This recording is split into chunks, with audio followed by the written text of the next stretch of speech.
haven't been on for a long while, and there's been a lot going on and a lot behind the scenes, which I'll talk about at the end of the interview, I think. But FA Cup, St Neots Town 3, Wroxham 1. Seemed to all come a little bit better today, Iain, yeah? Yeah, no, very positive today. We had a frank discussion. I think the players got together, didn't they, before the game as well. We met up early, did something different, had something to eat. I gave all the players some information about the other team, and then left them to it for about half hour just to have a chat amongst themselves about what we've been doing for the last few games. We've been doing some good things, but just not getting the results. And it was a good opportunity today to just throw your shackles off and be positive and do what we're good at and get the ball wide and create chances, and we did all that today. Yeah, and we got off to a good start with Louis, hitting a lovely free kick into the goal after 2 or 3 minutes, and I think that gave the side a lot of confidence, didn't it? Definitely enabled us to. I said at half time, because when you're feeling negative, you tend to do a lot of negative things on the field, like with passes, bobbly behind. I said, whatever we do, we just want to go forward from kick-off. I think Hemel did it to us last week, didn't they? Where they literally dribbled through our team. Yeah, they certainly did. And Louis did it. Then a couple of passes were out to Ed, and we kept the ball in their half for about the first 5 minutes. I think they got out of our half. Yeah, and I think for the next 20 minutes we sort of bombarded them, and we kept our discipline. And what struck me, and I don't know if you agree with it or not, is that we had Louis on the right, and when Louis wants to play football and he plays on the right, he's exceptional footballer. And then we had Ed, who for those of you who didn't go to Hemel last week, Ed's performance today was like it was at Hemel last week, and Ed was outstanding on the wing. So when we do get it wide, we were going very well, weren't we? No, definitely. I mean, I said to Ed before the game, he takes a lot when he's not confident. He takes a lot of touches back inside on his, back towards the goal. Today, he just let it drift across his body. He had a first touch beyond. He went round him. He went inside him. I think I'll go back over it. I think in excess of about 12 crosses in today. Good crosses. Yeah, into good areas, and I think on it now we know them crosses are going in. Because the centre forwards, to be fair, they haven't had that kind of service for a little while now. So now that's going in the box, we can start to get on to the end of them. So. Yeah, well, we'll come on to the forwards in a minute, and let's bring Niall into this. What do you think today, Niall? First, I thought today we sort of last couple of games. The first halves have been decent. We pass the ball well. We look decent as a side defensively, but we haven't sort of gone on into the second halves and put the same performances. I don't know why, but I mean, we just seem to sort of. No, it's just. I think a lot of it is confident. We tend to put part of the conversation at half time today was, we were losing our way a bit of about 20 minutes to go in the first half, 15, and we were getting picked off a little bit. So I was trying to explain to them it's very difficult to continue to play at that tempo when you've got the ball that much.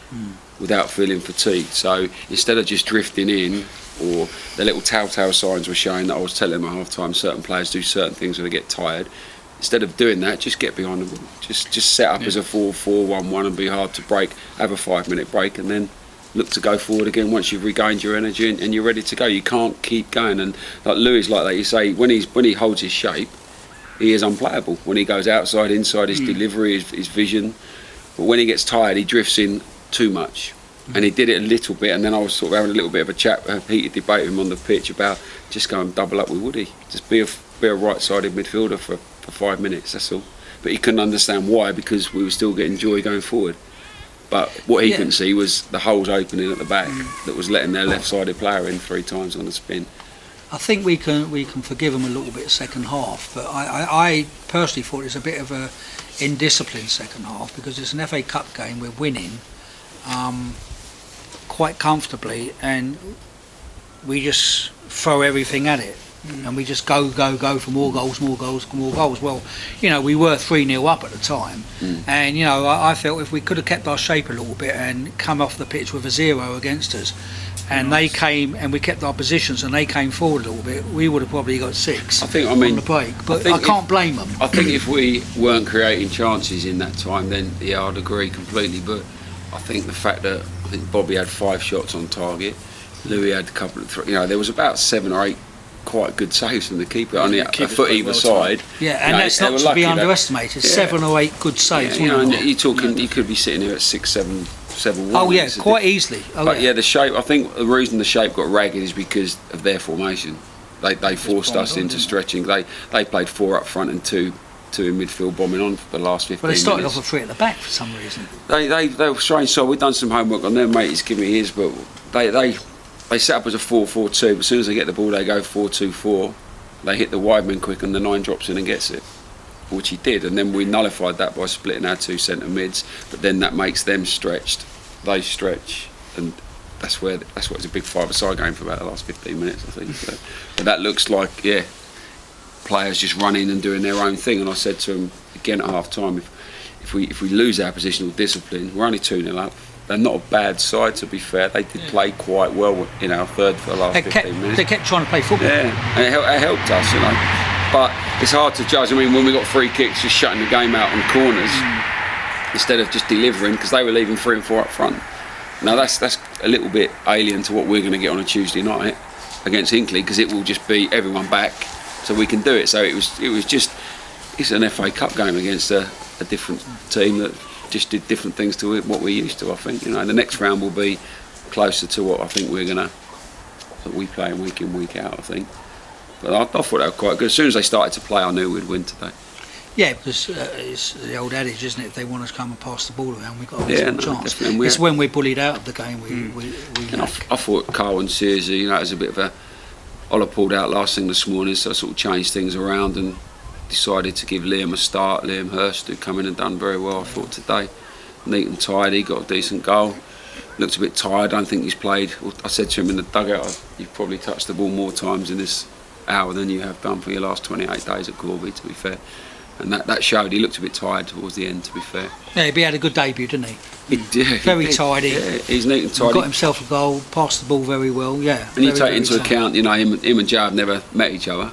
Yeah. And that was a last minute situation. A bit of a gamble, but I thought Searsy would press high with Carl, who worked fantastically harder than Carl did. So let's get on to Niall. It's all about Niall. They got 1 goal. I think it come from a throw-in, didn't it? And the geezer just lobbed it smashed it over the top, which was a good goal. He'll never do that again. Just miss it. They'd never do that. Well, I doubt if we play. play them again, they're in a different league. So that's a pretty confident answer. But I must admit, you did smother quite a lot of. They had their own chances, and I think you smothered quite a few of them, which was great, because you know, if they'd got back into the game at 3-2, then the old panic button might have stepped in, you know, because of our apparent lack of confidence over the last 3 or 4 weeks. But today was a great confidence booster. You know, the FA Cup is something where you just want to get to the next round and you want to get in the draw on Monday, and that's what we've done today. But we play good football and we want to move on. So well done on that. Let's get on to things I'm really not happy with, and there's certain things that are going on which certain so-called supporters are saying about the club and going on about things, and I'd like to say to them, you know, we know exactly what we're doing and we know what's wrong, but nothing is an instant fix, and we try our hardest. And if people out there need to understand that Iain, myself and Lee work tremendously hard on trying to bring players that first of all want to play for this football club, and the package comes second. Not players that come in and say, I want this, I'm training once a week, you know, and the next big offer comes along and they move on. That's not what we're about, is it, Iain? And we've worked very, very hard to try and get the right players in. The problem is that we do know we need some forwards, and they're the hardest, they're the highest paid and the hardest people to get in. And a lot of them are on contract, and there's not that many really good ones about. We've made a signing, which a guy would have played today, but unfortunately his present club wouldn't sign the release papers yesterday, so hopefully he'll be in the squad for you on Tuesday. I've spoken to him just now. He's looking forward to. He's said well done and looking forward to seeing it this Tuesday. But you know, it's a player who wants to come and play for the club. We've got other people we're talking about. I think what people expect, Mike, is us to sort of pop out somewhere, pick up a 25 goal a season striker that nobody's seen, pop him in the team, come on, do fantastically well, score a hat-trick in his first game, carry off on his shoulders. But it doesn't. What we look at is potential. This kid that we've signed, he's been schooled at Luton. He left last year. We were told about him last year, but we couldn't make any moves on him. This year, we kept in touch this year. We've spoken to him. He's happy to come. He's not the finished article, but he needs confidence. He needs opportunity, and he needs people behind him from me, you, Lee, and the fans. Which we are going to do. And that's what, you know. That's how you build him. I'd like on the support today, though. I'd like to applaud the fans for applauding Jay Davis off the pitch today. Yeah. Which was fantastic. So I thought Jay played well today. He had a good hour. He looked tired after an hour. That's why the change was made. And emotionally, he's gone through a lot. Yeah. And what's happened during the week, you know. And he put in a good performance considering. It could have been easy just to roll over there, but he didn't. He stood up. He was the one actually that got you guys together. Absolutely. The game. I was just going to say that. You know. And I think all the supporters. Yeah. I want to emphasise this is that it was Jay Davis who made a request to the manager, to Iain, could we have all the players in at 12:30 so we can have a team meeting, have a bit of dinner and talk about things and really get behind this. And I really commend the lad for that. No, he did that. I think that was a brilliant move by him. And it showed the way he played today, so it's good. Yeah. So, you know, we are working very hard. You know, I do get disappointed. Sometimes I even get upset. But, you know, this club's in, people have to understand that this club is two leagues away from conference, so we're in step 3. And, you know, we've worked very hard to get there. But what we want to do is stay there, build the football club up and progress. You know, we don't want to buy our way into another league and then go bust, because that's not the way we're going to do it. But what we have got on the infrastructure of this football club is got a wonderful infrastructure right from the first team down, and we are working at it. And only on Monday we've got 17 new apprentices started. They're all going to earn money. They're not scholars. It's an apprenticeship scheme, and these lads are being paid each week by the club. Iain, thankfully, at last is going to go full-time for the football club on Monday. And the infrastructure we've got within our football club, it must be the envy of most teams in non-league. We've got a few tweaks to make, and we are making those tweaks. But what we need is 100% support from supporters. Some of the comments I've heard over the last week absolutely disgust me. And please, you know, if you don't want to be at our club, and I mean this, if you don't want to be at our club, go elsewhere, because we can do without your support. You know, that's my moan. The rest of the supporters who I know, who I speak to every week, every Saturday, who come to this football club, are behind the club.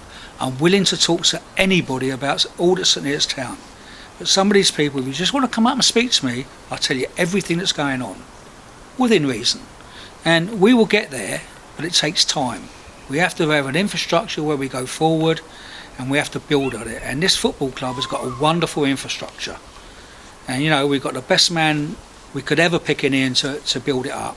And you just wouldn't believe the amount of work the man puts into it. So, you know, get behind us. You know, whatever you say is not going to put us off. You're just going to blow hot air, and we'll do it our way. We know what we're doing, we know what we need, and we will do it. So that's my moan.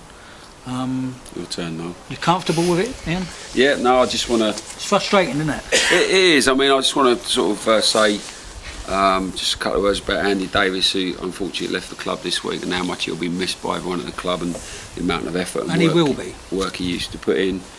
That wins completely 100% for Andy today. All the lads said so, I've said so.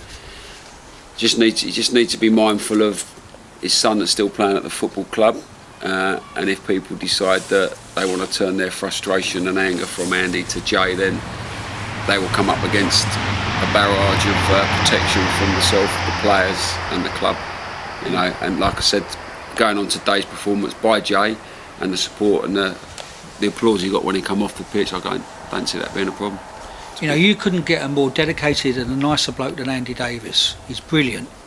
He's comical, he's a great bloke, and he's worked bloody hard. And some of the things I hear, or I don't read them, but I've been told about them, is disgraceful. we're in the hat for Monday. Yeah. We've got a new signing to announce on Monday, hopefully, and we've got a couple more to come. And I've told the lads that apparently that goes in the kitty, what we've done today, is that right? What goes in the kitty? No, it doesn't. It goes back into the kitty. Yeah, it goes to all the apprenticeships committee. Yeah, that's kitty. right. That's more like right, it. Yeah. So that's what I mean, everything's going minibus. right. Let's finish this interview now because I might end up saying things I don't want to say. Mention about Tuesday. Thinking about that much. Yeah, Yes, Tuesday night we've got Hinckley. Don't know much about them, Iain. No, I don't. I'm speaking to